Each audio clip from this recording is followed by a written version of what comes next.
Bonjour à toutes et à tous. Alors l'objectif de la vidéo d'aujourd'hui est de vous présenter un autre aspect du contrôle de gestion, à savoir la gestion budgétaire. Mais avant ça, j'aimerais bien rappeler la définition qu'on avait donnée au départ au contrôle de gestion. Alors le contrôle de gestion tel qu'on l'a défini euh, est tout simplement le processus par lequel les dirigeants s'assurent que les objectifs ont été atteints avec efficacité et efficience. Alors le mot contrôle ici est utilisé dans le sens de maîtrise et non pas dans le sens de vérification. Et il est tout à fait normal pour un dirigeant d'entreprise de chercher à avoir la maîtrise de la gestion de son entreprise. Alors il est clair que dans les très petites entreprises, dans les petites structures, le dirigeant n'a pas besoin de mettre en place un dispositif particulier pour assurer ce contrôle, pour la simple raison que il est en contact direct et il suit de très près le fonctionnement quotidien de son entreprise et la gestion de son entreprise. Donc pas besoin de faire appel à des mécanismes ou des dispositifs particuliers. En revanche, plus la taille de l'entreprise prend des dimensions grandissantes, plus il a besoin de décentraliser. Et justement, la décentralisation de la décision, la délégation des pouvoirs, elle impose de mettre en place des dispositifs qui vont assurer deux choses extrêmement importantes pour le dirigeant. À la fois, d'une part, je dirais, faire remonter des informations qui vont l'aider à prendre des décisions pertinentes. Et deuxièmement, deuxième objectif de ces dispositifs, c'est de s'assurer que les décisions qu'il a prises ont été bel et bien appliquées et respectées par les subalternes. Alors ce dispositif s'appelle bien entendu le contrôle de gestion. Alors le contrôle de gestion, il englobe tous ces outils qui sont nécessaires pour assurer les deux objectifs que je viens de citer à l'instant même. Alors d'abord, il comprend la comptabilité de gestion, dans la mesure où dans l'analyse des coûts, etc. Il comprend la gestion budgétaire, c'est-à-dire l'élaboration et le contrôle des réalisations, et il comprend aussi les tableaux de bord. Alors ici, en fait, dans cette vidéo, il sera question d'aborder ou d'approcher la gestion budgétaire. Alors, il faut savoir que la gestion budgétaire joue un rôle extrêmement important au sein de l'entreprise. Alors, déjà, le budget, c'est tout simplement une expression quantifiée des objectifs à atteindre et aussi les moyens qui vont permettre, en fait, de réaliser ou d'atteindre ces objectifs. Alors maintenant, la gestion budgétaire, elle englobe tous les mécanismes nécessaires pour élaborer les budgets et pour contrôler leur réalisation ou leur degré de réalisation selon une périodicité court terme, généralement l'année, hein, parce qu'il n'y a pas de budget qui dépasse l'année. Alors, en ce qui concerne en fait l'intérêt ou les raisons d'être en fait de la gestion budgétaire, ils sont multiples. Alors, je présenterai comme premier objectif, alors comme premier objectif, l'autorisation de dépenses. Il est clair que si une dépense n'a pas été insérée au préalable, c'est-à-dire n'a pas été prévue au préalable dans le budget, on ne peut pas la mettre en place. Donc le fait d'insérer des dépenses ou des lignes concernant les dépenses qu'on va effectuer durant toute l'année à l'intérieur au sein de ce budget, ça constitue en soi une autorisation de dépenses. Donc pas besoin de revenir à son supérieur hiérarchique pour vérifier si on a besoin si on va avoir l'aval pour autoriser telle ou telle dépense. Juste le fait de l'insérer au niveau de budget, c'est une autorisation de dépense en soi. Alors, deuxième intérêt de la gestion budgétaire, c'est aussi un moyen de planification. Je viens de citer à l'instant même la définition que l'on a donnée au budget. Un budget, c'est une prévision des objectifs que l'on va atteindre et aussi en fait des moyens qui vont nous permettre d'atteindre ces objectifs. Donc en soi, le budget, c'est un moyen de planification. C'est un outil en fait entre les mains des gestionnaires pour en fait pouvoir anticiper à l'avance les décisions à venir. Alors le budget constitue aussi un moyen de coordination.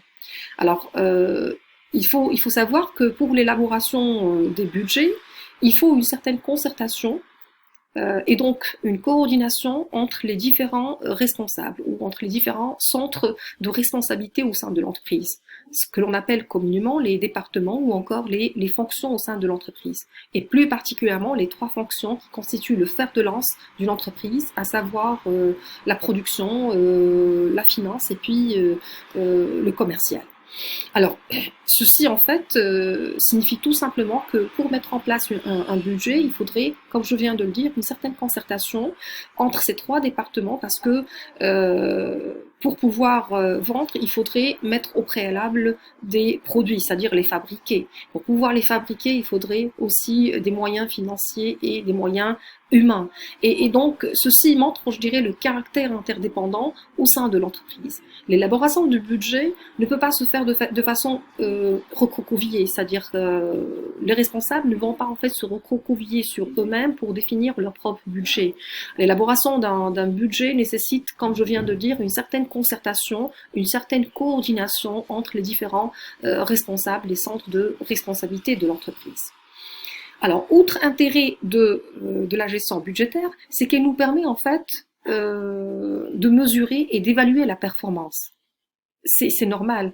Alors, un budget contient des prévisions, contient des résultats que l'on cherche à atteindre. Alors, ces résultats vont constituer pour nous une sorte de standard, de normes, avec lesquelles on va essayer de comparer les réalisations par la suite. Bien entendu, selon la périodicité de contrôle instaurée au niveau de l'entreprise. Et donc, les budgets ou la gestion budgétaire constituent un moyen de mesure et d'évaluation de la performance, parce que ça nous permet en fait de vérifier la performance du responsable au niveau du degré d'atteinte des objectifs qu'on lui a fixés. Le budget ou les budgets d'une manière générale constituent aussi un moyen de motivation. Comment? Alors, il faut savoir en fait qu'une fois nous avons élaboré les budgets, quel que soit, je dirais, le moyen qu'on a choisi pour élaborer ces budgets, c'est-à-dire soit la concertation, soit on a imposé ça de la part de la direction. Une fois le budget il a été admis, il a été adjugé entre guillemets, il constitue, je dirais, une sorte de contrat. De contrat entre qui et qui? Un contrat entre les responsables, le responsable de l'entité en question et la direction générale. Donc, il doit mettre tous les moyens qui sont nécessaires. Il doit œuvrer pour la réalisation des objectifs qui ont été assignés au niveau du budget, que ce soit des objectifs quantitatifs, que ce soit des objectifs aussi monétaires ou encore chiffrés. Donc, c'est la raison pour laquelle on dit que le budget, c'est aussi un moyen de motivation. Voilà. Alors, en sus de ces différents rôles, ou plutôt objectifs joués par la gestion budgétaire, il faut savoir que le rôle le plus important joué par le budget au sein d'une entreprise est celui d'être en réalité la traduction sur le court terme des objectifs stratégiques de l'entreprise. Alors, je m'explique. Il faut savoir que la gestion prévisionnelle, d'une manière générale, elle a pour principal objectif d'exploiter les atouts, plutôt les forces de l'entreprise et se préparer en fait aux difficultés qu'elle rencontrera dans l'avenir. Alors cela va se traduire par la fixation des objectifs et de décisions sur des horizons temporels différents. Alors il y a le long terme, c'est-à-dire jusqu'à 5 ans, qui va être traduit dans un plan stratégique.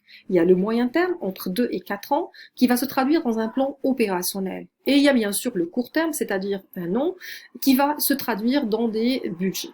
Alors, les budgets, ils jouent un rôle d'union entre deux entités au sein de l'entreprise. Le stratège, le créateur, le visionnaire, et le gestionnaire qui est calculateur et conservateur.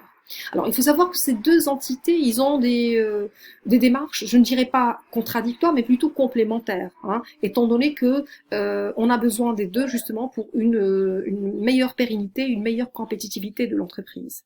Alors, le gestionnaire, enfin plutôt le stratège, il a une démarche plutôt heuristique, c'est-à-dire fondée sur des hypothèses que l'on ne cherche pas d'ailleurs à vérifier s'ils sont fausses ou vraies, mais que l'on va adopter pour leur commodité. Alors le stratège, il va essayer de prendre de s'enquérir d'un certain nombre d'informations, de faits, de données brutes. Il va les analyser, il va les traiter pour construire une image qui va être simplifiée ou le plus simplifiée possible pour ses collaborateurs. En revanche, le gestionnaire, lui, il procède selon une démarche holistique. Alors les deux sont importants et complémentaires. Et c'est ce qui fait en fait, ce qui va créer cette union entre ces deux démarches complètement différentes, c'est bien sûr l'existence de budget.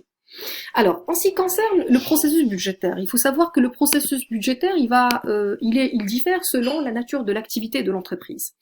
Alors, pour une entreprise commerciale, c'est ce que vous voyez en fait sous les yeux. Le processus en fait de budgétisation va commencer par le budget des ventes. Alors il faut savoir que le budget des ventes constitue la pierre angulaire de la procédure budgétaire. Il fait partie de ce qu'on appelle les budgets déterminants au niveau de l'entreprise. Bien sûr à côté de la production et à côté d'autres budgets. Alors, on commence par le budget des ventes, et parce qu'il faut savoir généralement la quantité que l'on est capable de vendre avant de décider quoi que ce soit au niveau de l'entreprise. Donc c'est la raison pour laquelle on commence avec le budget de vente, que ce soit pour l'entreprise commerciale, que ce soit pour l'entreprise industrielle. Alors, une fois nous avons défini le budget de vente, on doit définir, je dirais, les achats, parce qu'il faudrait que toutes les actions que l'on va prendre et les décisions que l'on va prendre au sein de l'entreprise soient rationalisées. Il faudrait que, je dirais, j'achète la quantité qui est nécessaire, mais tout en gardant sous les yeux la situation des stocks. C'est la raison pour laquelle vous voyez en fait cette flèche vers les stocks. Alors, par la suite, on doit déterminer, je dirais, les autres charges d'exploitation et les documents prévisionnels qui vont nous permettre de construire aussi, en fait, un budget, l'un des budgets les plus importants au niveau de la procédure budgétaire, à savoir le budget de trésorerie, et qui est décliné par mois, mensuellement, hein, parce qu'il nous donne une idée sur les dépenses et les recettes mensuelles. Alors, pour une entreprise industrielle, la même chose, on va commencer par un budget des ventes. Alors, à partir des budgets de vente, on doit déterminer le budget de la production, parce qu'il est nécessaire de savoir quelle est la quantité que l'on est capable de produire et que l'on doit produire pour pouvoir honorer nos engagements et nos prévisions par rapport aux ventes. Et idem, pour pouvoir produire, il faudrait préparer à l'avance, je dirais, 2 éléments importants, à savoir la production et puis, au cas où, le budget des investissements. Alors, bien sûr, je dis au cas où parce que ce n'est pas une chose, en fait, que l'on va faire toutes les années, mais dans le cas où on estime qu'il est nécessaire de renforcer la capacité de production, il faudrait penser ou songer à mettre en place un budget des investissements. Alors ceci, bien sûr, va nous permettre de garder sous les yeux, je dirais, un élément ou un budget des stocks. Hein. C'est pour ça que vous voyez la flèche qui remonte vers les stocks. Alors, la même chose, ces différents budgets vont nous permettre de définir les états de synthèse prévisionnelle, et également, là encore une fois, le budget de trésorerie qui constitue, là encore une fois, un élément fondamental au niveau de la procédure budgétaire. Voilà ce que l'on peut dire sur la procédure budgétaire. Je vous remercie pour votre attention.